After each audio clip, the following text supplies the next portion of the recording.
안녕하세요. 동행자님들, 더욱 행복해질 분들과 함께하는 아담맘입니다. 오늘은 주식 투자의 상식에 대해서 말씀을 드릴게요. 상식이라고 하는 걸 네이버에서 한번 찾아봤거든요. 사람들이 보통 알고 있거나 알아야 하는 지식 이렇게 나와 있습니다. 제가 주식 투자를 할 때요, 꼭 아이를 키우는 것처럼 투자를 한다 이렇게 말씀을 드렸는데 때로는 다이어트를 하는 것과 비슷하다 이런 생각을 할 때도 있어요. 다이어트를 한다 그러면 일단 먹는 거를 좀 줄이고 그리고 운동하고 이걸 꾸준히 했을 때 당연히 살이 빠질 거예요. 그거는 누구나 아는 정말 상식 이야기입니다. 그렇지만 그거를 누구나 알고 있지만 알고 있는 걸 실천을 못 하시는 분들도 계세요. 그렇듯이 제가 생각하는 주식의 상식이 몇 가지가 있습니다. 첫 번째는요, 소비를 줄이는 거예요. 내가 한 달 벌어들이는 수입에서 제가 옛날에 직장을 다닐 때는 월급이 늘 이제 일정하니까요. 일단은 저축할 걸 뚝 떼놓고 나머지로 생활을 했었거든요. 근데 지금은 제가 자영업을 하고 있어서 일단 한 달 쓸 돈을 딱 떼놓고 나머지를 이렇게 투자를 하고 있습니다. 정해진 돈 안에서 이제 소비를 해야 돼요. 두 번째는 주식 수를 늘려야 된다. 너무나도 당연하죠. 그러니까 상식이라는 건 어떻게 보면 너무나 당연한 말인데 다시 한번 짚고 넘어가는 거예요. 주식 수를 늘려야 그게 나중에 주가가 어느 정도 올랐을 때 큰 돈이 되는 거잖아요. 그렇기 때문에 이렇게 하락장일 때는 주식 수를 늘리기 아주 좋은 그런 시기입니다. 그리고 세 번째는요, 장기 투자를 하는 겁니다. 1년보다는 5년보다는 또 10년 이상이 그런 주식으로 인해서 손실 날 확률이 거의 없어졌어요. 그렇기 때문에 장기 투자를 하셔야 된다. 그런데 저희 동행자님이 쓰신 댓글 중에 대한민국의 평균 주식 보유 기간이 6개월 정도밖에 안 된다고 합니다. 그래서 이래서 주식으로 돈 버는 분들이 많이 안 계실 수도 있구나라는 생각을 했어요. 그런데 저희 동행자님들은 꼭 장기 투자하셔서 그 기간 동안 주식 수도 많이 늘리시고 그리고 주가가 높이 올랐을 때 그때 매도를 하셔서 큰 부자 되셨으면 좋겠습니다. 그리고 네 번째 또 제가 생각하는 주식 투자의 상식은요, 분산 투자입니다. 여러 개를 한번 분산해 보는 거예요. 저 같은 경우는 요즘 집중적으로 모아나가는 건 TQQQ, 그리고 타이거 차이나 전기차, 타이거 글로벌 리튬, 그리고 타이거 미국 필라델피아 반도체 나스닥 4개의 ETF에 투자를 하고 있습니다. 현금도 꼭 갖고 계셔야 된다는 거예요.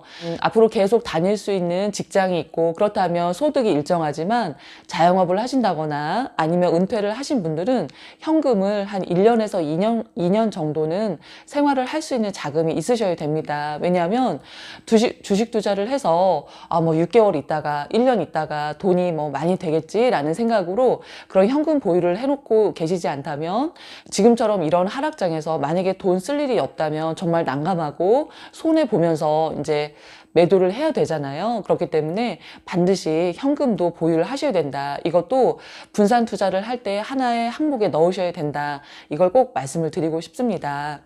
제가 말씀드린 상식 그 외에 또 상식이 있을 수 있어요. 또 다른 상식이 있다라고 생각이 드시면 또 댓글로 남겨주시면 또 많은 분들 또 저와 많은 분들께 도움이 될 거라고 생각을 합니다.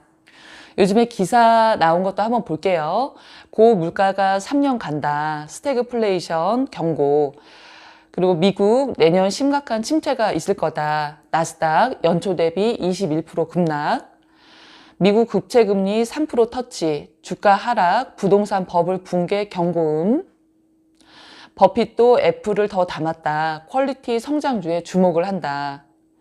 그리고 줍줍할 기회인지 고도 성장이 끝났는지 기술주에 대한 그런 논쟁이 있다라는 거예요.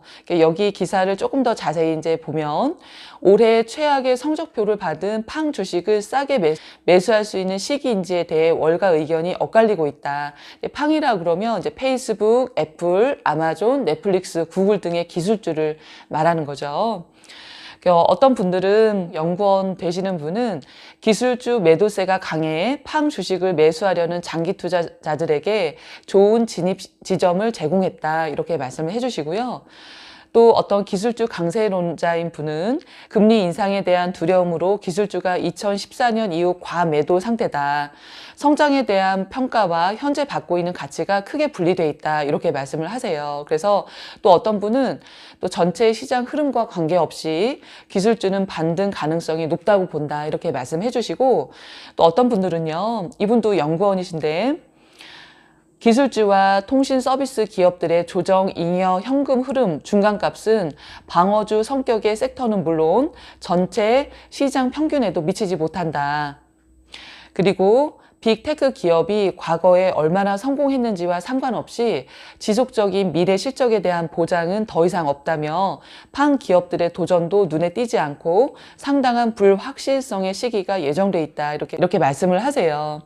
어찌됐건 지금이 싸게 살 기회다라고 말씀하시는 분도 계시고, 이렇게 전문가 측에서도 아니다, 앞으로는 발전 가능성이 별로다, 이렇게 말씀하시는 분들도 계세요. 그런데 최종 결정은 이렇게 투자하시는 분들의 몫인 거죠.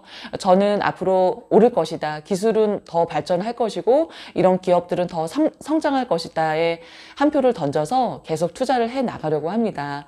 영상을 보시는 분들도 아무리 전문가 분들이 이런저런 말씀을 하셔도 결국은 선택은 내가 하는 거거든요. 그래서 선택을 오를 거다라고 선택을 하셨다면 지금은 이제 싸게 살 수 있는 기회니까 마음 편안하게 계속 주식 수를 늘려나가시면 될 것 같습니다. 이 오은영 선생님의 화해라는 책에 또 좋은 내용이 있어요. 제가 좋아하는 내용인데요. 내가 무엇을 원하는지가 아니라 아이가 무엇을 원할까를 생각해야 된다.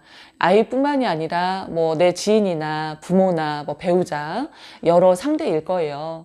내가 그런 상대방에게 좋은 걸 해주고 싶다면 내가 좋다고 생각되는 걸 해주기보다 상대방이 정말 원하는 게 무엇인지, 그래서 그걸 해줄 때 서로 관계도 좋고 해준 보람도 있고 고맙다는 얘기도 들을 것 같아요. 그럼 오늘도 평안한 밤 되시고요. 다음 영상에서 찾아뵙겠습니다. 안녕히 계세요.